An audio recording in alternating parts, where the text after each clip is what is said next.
আল্লাহ তাআলা তার হাবিব তার দোস্তকে বলতেছেন, হে হাবিব, হে আমার বন্ধু, তারা যদি আমি আল্লাহর যদি ভালোবাসা পেতে চাই, আমি আল্লাহকে যদি ভালোবাসতে চাই, ফাত্তাবিউনি, তারা যেন আপনারা অনুসরণ করে, আপনারা অনুগত করে। ফাত্তাবিউনি ইউহিব্বুকুমুল্লাহ, যখন আপনার অনুগত করবে, যখন আপনার অনুসরণ করবে, ইউহিব্বুকুমুল্লাহ, তখন আমি আল্লাহর সেই ভালোবাসা পেয়ে যাব। ইউহিব্বুকুমুল্লাহ ওয়া ইয়াগফির লাকুম, যখন আমি আল্লাহর যখন সেই ভালোবাসা পেয়ে যাবে, তখন আমি তাকে মাফ করে দেব। সুবহানাল্লাহ বলেন। আমি তাকে কি করে দিব? মাফ করে দেব। ইউহিব্বুকুমুল্লাহ ওয়া ইয়াগফির লাকুম যুনুবাকুম ওয়াল্লাহু গফুরুর রহিম। আমি আল্লাহ তাআলা কি করে দেব? মাফ করে দেব। এই জন্য ভালোবাসা আমার আপনার কি যোগাতে হবে। কিয়ামতের দিন যখন মাঠ কায়েম হয়ে যাবে, বিচার শুরু হয়ে যাবে, তখন মানুষ ইয়া নাফসি শুরু করবে, আমি কোথায় যাব। একদল মানুষ হযরত আদম আলাইহিস সালামের কাছে যাব। আদম আলাইহিস সালাম বলবে, আমি পারবো না, চলে যাও। নূহ আলাইহিস সালামের কাছে যাবে, নূহ আলাইহিস সালাম তাড়িয়ে দিবে, সেও পারবে না। ইব্রাহিম আলাইহিস সালামের কাছে যাবে, সেও বলবে না, আমি পারবো না। মুসা আলাইহিস সালামের কাছে যাব, সেও বলবে আমি পারবো না। এইভাবে প্রতিটি নবীর কাছে এইভাবে মানুষ যাবে, সকল নবী না করে দিবে, যা আমার দ্বারা সম্ভব না। যাও, ওই যে শেষ নবী হযরত মুহাম্মদুর রাসূলুল্লাহ সাল্লাল্লাহু আলাইহি ওয়াসাল্লামের কাছে যাও, সেই নবী সুপারিশ করতে পারে। আল্লাহর নবী সাল্লাল্লাহু আলাইহি ওয়াসাল্লাম এই অবস্থা দেখিয়া, জাহান্নামের বিকট আওয়াজ দেখিয়া, জাহান্নামের ধোঁয়া দেখিয়া, কালো ধোঁয়া দেখিয়া, আল্লাহর নবী সাল্লাল্লাহু আলাইহি ওয়াসাল্লাম সিজদায় পড়ে যাবেন। সিজদায় পড়ে গিয়ে আল্লাহর নবী সাল্লাল্লাহু আলাইহি ওয়াসাল্লাম ইয়া উম্মতি বলে কান্না করবেন। আল্লাহ তাআলা আল্লাহর নবী সাল্লাল্লাহু আলাইহি ওয়াসাল্লামকে বলবেন, হে হাবিব, দুনিয়ার ভিতরে যখন কাফের বেঈমানদেরকে আপনি দাওয়াত দিতে গিয়েছিলেন, দাওয়াত দিয়ে যাওয়ার পরে কাফের বেঈমানরা আপনাকে অনেক কষ্ট দিয়েছে, অনেক আঘাত করেছে, আপনি অনেক গালি দিয়েছে। তায়েফের ময়দানে যখন গিয়েছিলেন, তখন তায়েফবাসীরা আপনাকে অনেক আঘাত করেছে, এমনকি তায়েফের জমিনের ভিতরে আপনার রক্ত ঝরাইছে। ও নবী, ও আমার হাবিবুল্লাহ, আজকে আপনার কান্না করতে হবে না, আপনার উম্মতদেরকে আপনি সুপারিশ করিয়া আপনি জান্নাতে নিয়ে যাবেন। আল্লাহর নবী সাল্লাল্লাহু আলাইহি ওয়াসাল্লাম ওই সময় মাথা উঠাইবেন। তার যারা উম্মত ছিল, যারা নেককার ছিল, ভালো কাজ করেছে, আল্লাহর নবী সাল্লাল্লাহু আলাইহি ওয়াসাল্লাম ওই সমস্ত মানুষদেরকে, ওই সমস্ত উম্মতদেরকে আল্লাহর নবী সাল্লাল্লাহু আলাইহি ওয়াসাল্লাম চিনে সুপারিশ করিয়া তাদেরকে জান্নাতে নিয়ে যাবেন। সুবহানাল্লাহ। যদি আর রাসূল সাল্লাল্লাহু আলাইহি ওয়াসাল্লামের আদর্শ যদি না থাকে, তাহলে কি যেতে পারবো? পারবো না। আর যদি আদর্শ থাকে, রাসূলের তরিকা যদি জীবন যাপন করতে পারি, তাহলে খুবই সম্ভব। আল্লাহ রাসূল সাল্লাল্লাহু আলাইহি ওয়াসাল্লাম তিনি ওই মজমা করেন, হাদিস বলতেছেন, দ্বীনি কথা বলতেছেন। ওই টাইমে একটা সাহাবী ছিল, অনেক গরীব ছিল, জুলাইবিব সেই সাহাবীর নাম। সে অনেক জীর্ণ শীর্ণ ছিল, কালো ছিল, একদম ছোটখাটো ছিল, বেশি লম্বা চড়া ছিল না, একদম কাবু বাটকে ছিল। এই সাহাবী রাসূল সাল্লাল্লাহু আলাইহি ওয়াসাল্লাম যখন কোনো জিনিস বলতেন, হাদিস পড়তেন, দ্বীনি কথা বলতেন, সামনের কাতারে গিয়ে সে বসে পড়তেন, সে হাদিসগুলি শ্রবণ করতেন। যখন তার বয়স একটু হয়ে গেল, সে মক্কার লোকেরা মানুষেরা পায়ে স্যান্ডেল দিয়ে সে হাঁটতে থাকে, কিন্তু জুলাইবিন রাদিয়াল্লাহু তাআলা আনহু তিনি খালি পায়ে হাঁটেন। মক্কার হযরতে জুলাইবিন রাদিয়াল্লাহু তাআলা আনহু তিনি মসজিদের নববীর ভিতরে মাথার নিচে ইট দিয়ে তিনি ঘুমান। মানুষে গ্লাস দিয়ে পানি খায়, হযরতে জুলাইবিন রাদিয়াল্লাহু তাআলা আনহু তিনি হাতের চোল দিয়ে তিনি পানি খান। তার এত গরীব ছিল, এত অসহায় ছিল।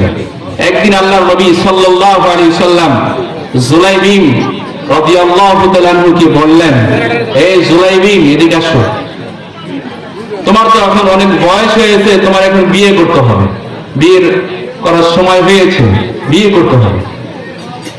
জুলাইবিন রাদিয়াল্লাহু তাআলা আনহু বলেন, ও আল্লাহর নবী, আমি একজন কালো, আমি একজন গরিব মানুষ, অসহায়, আমার ঘর নেই, বাড়ি নেই, আমাকে কে মেয়ে দিবে? আমাকে তো কেউ মেয়ে দিবে না। আবার বললেন, হে জুলাইবিন, তোমার বিয়ে করতে হবে। জুলাইবিন নিজ দিকে এইভাবে কান্নাতে বসে আছে, কথা বলেন না। যখন কথা না বলছে, আল্লাহর নবী সাল্লাল্লাহু আলাইহি সাল্লাম তিনি বুঝতে পারছেন সে এখন বিয়ে করবে, তার সম্মতি আছে বিয়ে করা।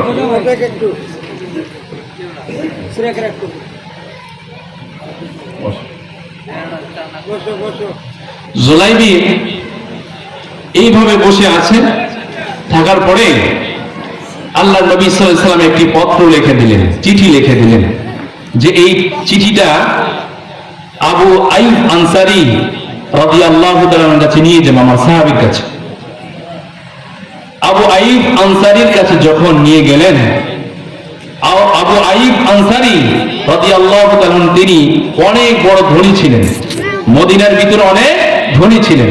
তার একটি মেয়ে ছিল, সেই মেয়েকে সবাই বলতো হুরে মদিনা, মানে অনেক সুন্দর। জুলাইবিন রাদিয়াল্লাহু তাআলা কে একটি চিঠি লিখে আল্লাহর নবী সাল্লাল্লাহু আলাইহি সাল্লাম বললেন, যাও তুমি আবু আইয়ুব আনসারী রাদিয়াল্লাহু তাআলার কাছে চলে যাও। জুলাইবিন রাদিয়াল্লাহু তাআলা আল্লাহর নবী সাল্লাল্লাহু আলাইহি ওয়াসাল্লামের এই পত্রটা নিয়ে আবু আইয়ুব আনসারী রাদিয়াল্লাহু তাআলা বাড়িতে গিয়ে তিনি ঘরের দরজা এইভাবে তিনি টোকা দিলেন, নক করলেন, এ ঘরের ভিতরে কে আছো? দরজা কি খোলো, খোলো। হযরতে আবু আইয়ুব আনসারী রাদিয়াল্লাহু তাআলা তিনি ঘরের দরজা খুলে দেখেন একজন কালো, কুচকুচে কালো মানুষ, কুচকুচে কালো একজন যুবক দাঁড়িয়ে রয়েছেন। জুলাইবিন রাদিয়াল্লাহু তাআলা তিনি বলতেছেন, আমাকে যদি কোনো জিজ্ঞাসা করে তুমি কি জন্য এসেছো, আমি যদি বলি আপনার মেয়ের বিয়ের পয়গাম নিয়ে এসেছি, তাহলে তো আমাকে তাড়িয়ে দিবে না, এটা হইতে পারে না। আল্লাহর নবী সাল্লাল্লাহু আলাইহি সাল্লাম যেই পত্রটি আমাকে দিয়েছেন, হযরত আবু আইয়ুব আনসারী কে এই পত্রটি আমি দিব, দেওয়ার পরে সে এমনি বুঝতে পারবে আমি কি জন্য এসেছি। আবু আইয়ুব আনসারী রাদিয়াল্লাহু তাআলার কাছে যখন এই পত্রটি দিলেন, পত্রটি দিয়ে তিনি পত্রটি পড়ে দেখেন আর ওই যুবকের দিকে তাকিয়ে দেখেন, এই পত্রটি কোনো সাধারণ পত্র নয়, এমন একজন ব্যক্তি পাঠাইছেন আসমান জমিনের মধ্যে সর্বশ্রেষ্ঠ ব্যক্তি, এর চাইতে সর্বশ্রেষ্ঠ ব্যক্তি কেউ হতে পারে না, তিনি হলেন সাইয়্যিদুল মুরসালিন খাতামান নবিয়্যিন হযরত মুহাম্মদুর রাসূলুল্লাহ সাল্লাল্লাহু আলাইহি সাল্লাম। তিনি আর কেউ না, হযরত মুহাম্মদ রাসূলুল্লাহ সাল্লাল্লাহু আলাইহি সাল্লাম। এই পত্রটা ফিরানো সম্ভব না। তিনি চিন্তা ভাবনা করিয়া হযরত আবু আইয়ুব আনসারী রাদিয়াল্লাহু তাআলা দরজা মেরে দিলেন, ভিতরে ঢুকলেন। হযরতে জুলাইবিম রাদিয়াল্লাহু তাআলা অনেকক্ষণ বসে থাকলেন, কই আসে না মানুষ, কোন শব্দ নাই, কোন সারা শব্দ নাই। তিনি চলে গেলেন, যাওয়া শুরু করলেন। পত্র নিয়ে যখন হযরত আবু আইয়ুব আনসারী রাদিয়াল্লাহু তাআলা ভিতরে ঢুকলেন, তার মেয়ে দেখে ফেলছে। জিজ্ঞাসা করলেন, বাবা আপনি দরজা খুললেন আবার বন্ধ করে দিলেন, আর দরজার সামনে একজন যুবক ছিল, কি জন্য এসেছিল? এই পত্র। হযরত আবু আইয়ুব আনসারী রাদিয়াল্লাহু তাআলা মেয়ে যখন পত্র নিয়ে পড়লেন, পড়ে দেখেন এই যে আল্লাহর নবী সাল্লাল্লাহু আলাইহি সাল্লামের লেখা, সেই যুবকের সাথে তার বিয়ের প্রস্তাব নিয়ে স্বয়ং নবী প্রেরণ করেছেন। সুবহানাল্লাহ, নবী পাঠিয়ে দিয়েছে। হযরত আবু আইয়ুব আনসারী রাদিয়াল্লাহু তাআলা মেয়ে ডেকে বলে, বাবা তুমি ওই যুবককে কি বলেছো? মানে ওই যুবককে কিছুই বলি নাই, ওই যুবক তো চলে গেল। ও আব্বু, ওই যুবককে ফিরে নিয়ে এসো। যে পত্রটি আমার জন্য, যার পয়গাম, যে ছেলের বিয়ের পয়গাম আমার আল্লাহর নবী সাল্লাল্লাহু আলাইহি সাল্লাম আমার নিকটে প্রেরণ করেছে, আমি এই বিয়েতে দ্বিমত করব না। ও বাবা তুমি ওই যুবককে তুমি রাজি হয়ে যাও, যুবকের কাছে রাজি হয়ে যাও। সঙ্গে সঙ্গে যখন গেলেন, যুবককে ডাকলেন, হে যুবক আসো, এদিকে আসো। যুবক আসলো, আমি তোমার কাছে আমার মেয়েকে বিয়ে দিব, আমি রাজি আছি। সুবহানাল্লাহ বলেন। সঙ্গে সঙ্গে ওই যুবক খুশি হলো, খুশি আল্লাহর নবীর কাছে যাওয়া শুরু করলো। আল্লাহর নবী সাল্লাল্লাহু আলাইহি সাল্লামের কাছে যখন এই পয়গামটা দিলেন, ওগো আল্লাহর নবী, আপনার সাহাবী আবু আইয়ুব আনসারী সে বিয়ের প্রতিগুলো আছে, যে মাল সামানগুলো আছে, কি দিয়ে কিনবো? টাকা পয়সা তো কিছুই নাই, তাহলে কি করবে? আল্লাহর নবী সাল্লাল্লাহু আলাইহি ওয়াসাল্লাম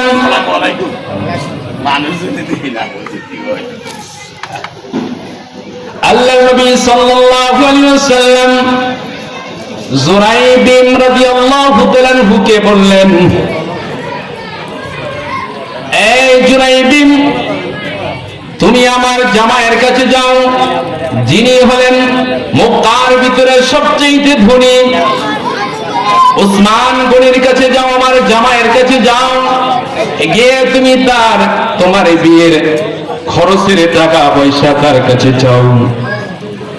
জুরাইবিম রাদিয়াল্লাহু তাআলা আনহু উসমান গনি রাদিয়াল্লাহু তাআলার কাছে যখন গেলেন, গিয়ে এই বিস্তারিত ঘটনা যখন বললেন, বলার সাথে সাথে হযরত উসমান গনি রাদিয়াল্লাহু তাআলা আনহু তাকে টাকা পয়সা দিয়ে দিলেন। হযরতে জুরাইবিম রাদিয়াল্লাহু তাআলা টাকা পয়সা নিয়ে মদিনার বাজারে চলে গেলেন। কোথায় গেলেন? মদিনার বাজারে গেলেন। মদিনার বাজারে গিয়ে তিনি কি কসমেটিক শুরু করছেন, কেনাকাটা শুরু করলেন। কেনাকাটা শুরু করতে করতে হঠাৎ করে তিনি খবর শুনেন, একটা যুবক ডাক দিয়ে বলতেছে, হে মদিনার বাজারের লোকেরা, হে মদিনার বাজারের ব্যবসায়ীরা, তোমরা শুনে রাখো, আল্লাহ রাসূল সাল্লাল্লাহু আলাইহি ওয়াসাল্লাম যুদ্ধের ঘোষণা দিয়েছে, তোমরা এখানে দোকানে বসে থাকো না, যাও তোমরা যুদ্ধের ময়দানে চলে যাও। এই কথা যখন ঘোষণা শুনলেন, শোনার পরে জুরাইবিম রাদিয়াল্লাহু তাআলা বললেন, আর রাসূল সাল্লাল্লাহু আলাইহি ওয়াসাল্লাম যুদ্ধের ময়দানে যাব আর আমি এখন বিয়ে করব, এটা হতে পারে না। তিনি সঙ্গে সঙ্গে সেই টাকা দিয়ে তিনি তলোয়ার কিনলেন, একটা ডাল কিনলেন, যুদ্ধের পোশাক পরিয়ে তিনি যুদ্ধের ময়দানে ঝাঁপিয়ে পড়লেন। সুবহানাল্লাহ। যুদ্ধের ময়দানে তিনি ঝাঁপিয়ে পড়লেন। যুদ্ধ করতে করতে সবাই যুদ্ধ শুরু করে দিল। যুদ্ধ যখন সমাপ্তি হয়ে গেল, হয়ে যাওয়ার পরে আল্লাহর নবী সাল্লাল্লাহু আলাইহি ওয়াসাল্লাম সাহাবে কিরামদেরকে বললেন, শহীদদের লাশকে জমা করো, জমায়েত করো, তাদেরকে কাফন দাফন করতে হবে। আল্লাহর নবী সাল্লাল্লাহু আলাইহি ওয়াসাল্লাম এর নির্দেশে সাহাবে কিরামরা শহীদদের লাশ একত্রিত করলো, জমায়েত করলো। সাহাবে কিরামরা বলেন, যোগ আল্লাহর নবী, ওই কাফেরদের তাঁবুর নিচে, তাঁবুর কাছে একটি লাশ দেখা যায়। আল্লাহর নবী সাল্লাল্লাহু আলাইহি ওয়াসাল্লাম সাহাবে কিরামদেরকে বললেন, এ সাহাবারা দেখো কার লাশ। তার আগে দেখে চিনতে পারে না, কারণ জুরাইবিম রাদিয়াল্লাহু তাআলা আনহু তিনি এমন ভাবে এসেছেন, তার মুখটা কালো কাপড় দিয়ে ঢেকে রাখছেন। দেখে যুদ্ধের ময়দানে আসছেন, এই জন্য যে আল্লাহর নবী সাল্লাল্লাহু আলাইহি ওয়াসাল্লাম জুরাইবিমকে যদি দেখে, আল্লাহর নবী সাল্লাল্লাহু আলাইহি ওয়াসাল্লাম বলবে, এ জুরাইবিম, তুমি যুদ্ধের ময়দানে যায় না, তুমি যুদ্ধের ময়দানে যায় না, আমি তোমাকে বিয়ের অনুমতি দিয়েছি, তোমার যুদ্ধের ময়দানে যেতে হবে না। আমি জুরাইবিম যুদ্ধের ময়দানে যেতে পারবো না, এই জন্য তিনি কালো কাপড় দিয়ে তার মুখকে ঢেকে তিনি যুদ্ধের ময়দানে গিয়েছিলেন। হযরত সাহাবে কিরাম রাদিয়াল্লাহু তাআলা আনহু আল্লাহর নবী সাল্লাল্লাহু আলাইহি সাল্লামকে বললেন, ওগো আল্লাহর নবী, সেই সাহাবা, সেই লোকটাকে চেনা যায় না কে? তার মুখটা কালো কাপড় দ্বারা ঢাকা। আল্লাহর নবী সাল্লাল্লাহু আলাইহি সাল্লাম বললেন, যাও তার ওই কালা কাপড়টা মুখ থেকে সরায় দেখো কে।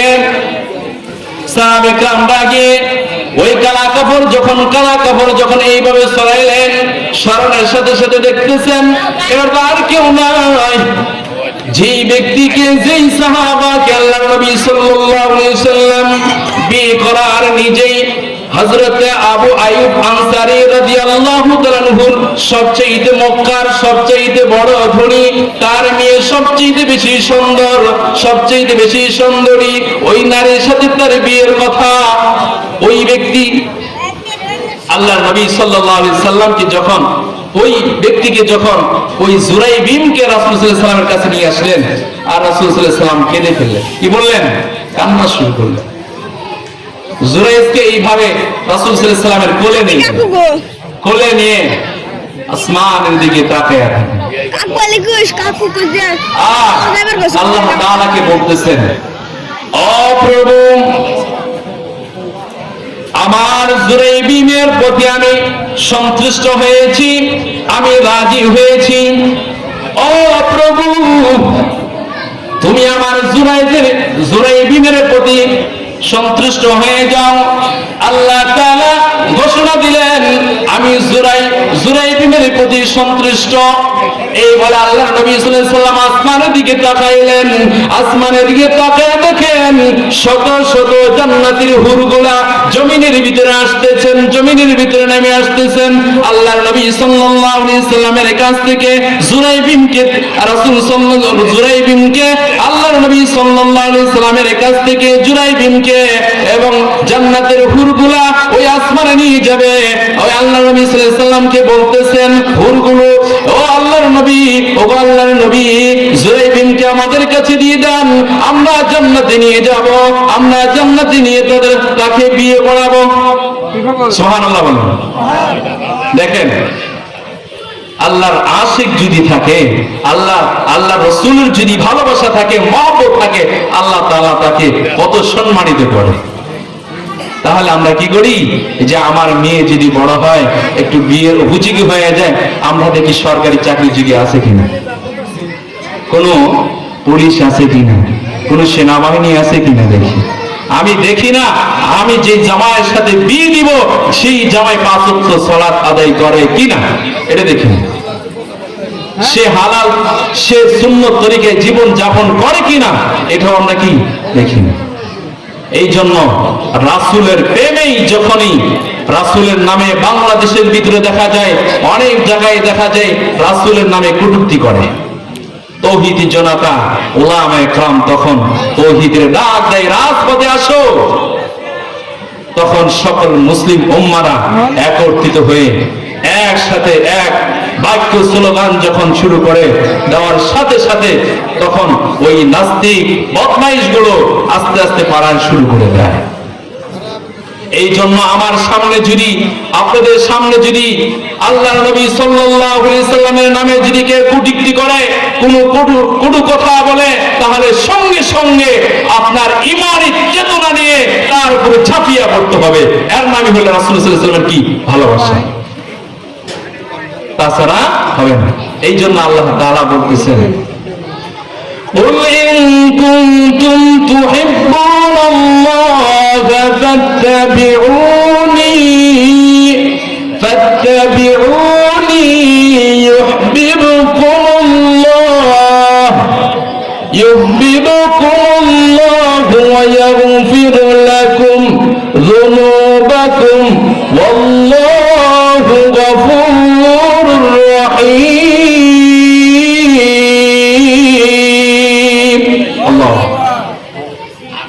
আল্লাহ এই জন্য আল্লাহ বলতেছে, নবী যদি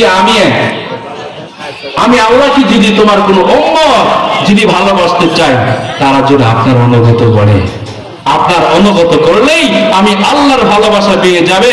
আর যখন আমি আল্লাহর ভালোবাসা পেয়ে যাবে, তখনই সে আমার